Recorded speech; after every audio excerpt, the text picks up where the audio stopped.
पिछले वीडियो में हमने देखा वेक्टर क्या होता है। 2D और 3D कार्टेशियन कोऑर्डिनेट सिस्टम्स में वेक्टर एक मैथमेटिकल ऑब्जेक्ट है जिसके पास दो चीज़ें हैं, एक नंबर जिसे वेक्टर का मैग्नीट्यूड भी कहते हैं और एक डायरेक्शन। तो फॉर एग्जांपल एक वेक्टर v है जिसका मैग्नीट्यूड है phi और कोऑर्डिनेट सिस्टम में डायरेक्शन को इस एंगल से रिप्रेजेंट किया है 150 degrees counter clockwise positive x axis से।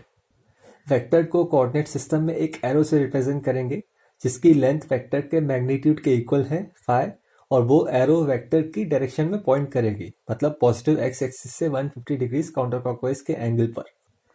वेक्टर को स्मॉल लेटर से डिनोट करते हैं और लेटर के ऊपर एक राइटवर्ड्स पॉइंटिंग एरो होती है जो दर्शाती है कि ये क्वांटिटी एक वेक्टर है। अभी हम वेक्टर के कुछ प्रकारों के बारे में चर्चा करते हैं और उनके नामों के बारे में। अगर वेक्टर का मैग्नीट्यूड 0 है और उसकी डायरेक्शन कुछ भी हो, उस वेक्टर को हम जीरो वेक्टर कहते हैं। तो उदाहरण एक वेक्टर है जिसका मैग्नीट्यूड है 0 और डायरेक्शन है 45 degrees counter clockwise from positive x axis. Zero vector को हम कोऑर्डिनेट सिस्टम में एरो से रिप्रेजेंट नहीं कर सकते हैं क्योंकि जीरो लेंथ के एरो को बनाना संभव नहीं है, परंतु उसे हम केवल एक पॉइंट से रिप्रेजेंट कर सकते हैं क्योंकि पॉइंट के पास कोई लेंथ नहीं है और पॉइंट के ऊपर एक एरो हेड बना सकते हैं वेक्टर की डायरेक्शन को दर्शाने के लिए, जो यहाँ पे है 45 degrees counter clockwise positive x axis से। जीरो वेक्टर को हम कोई अल्फाबेट से नहीं बल्कि नंबर 0 से ही रिप्रेजेंट करते हैं, पर 0 के ऊपर राइटवर्ड्स पॉइंटिंग एरो बनाना जरूरी है क्योंकि जीरो वेक्टर एक वेक्टर है, उसको कोई मैग्नीट्यूड नहीं होता है पर उसकी डायरेक्शन जरूर होती है। आप ज़्यादा करके देखेंगे कि जीरो वेक्टर को कुछ ऐसे डिफाइन किया गया रहता है, वेक्टर जिसका मैग्नीट्यूड 0 है और डायरेक्शन अनडिफाइंड है, मतलब जीरो वेक्टर की डायरेक्शन कोऑर्डिनेट सिस्टम में कहाँ पे भी हो सकती है। फिर हमने यहाँ पे इस जीरो वेक्टर को फिक्स्ड डायरेक्शन क्यों दी है? देखिए, वेक्टर के फील्ड में जब हम वेक्टर्स पर ऑपरेशंस की बात करते हैं, जैसे वेक्टर एडिशन, वेक्टर मल्टीप्लिकेशन में डॉट प्रोडक्ट, क्रॉस प्रोडक्ट, वहाँ पर जीरो वेक्टर की डायरेक्शन इतनी मायने नहीं रखती है।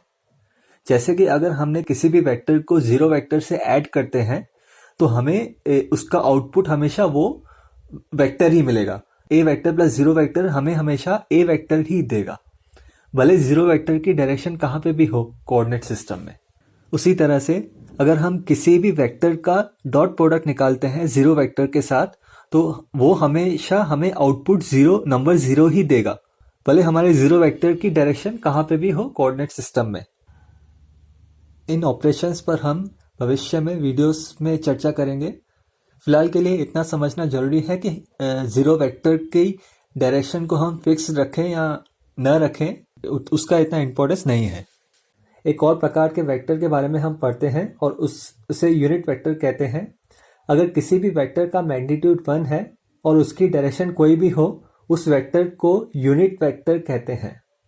उदाहरण वेक्टर I है जिसका मैग्नीट्यूड है 1 और डायरेक्शन है पॉजिटिव x एक्सिस से 0 डिग्रीज काउंटर क्लॉकवाइज डायरेक्शन में।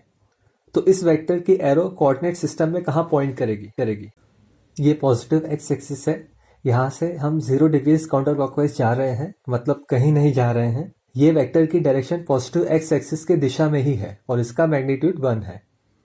यूनिट वेक्टर को हम स्मॉल लेटर से रिप्रेजेंट करते हैं, पर लेटर के ऊपर राइटवर्ड्स पॉइंटिंग एरो की जगह एक टोपी का सिंबल आता है जिसे कैप कहते हैं, तो इस वेक्टर को कहेंगे आई कैप।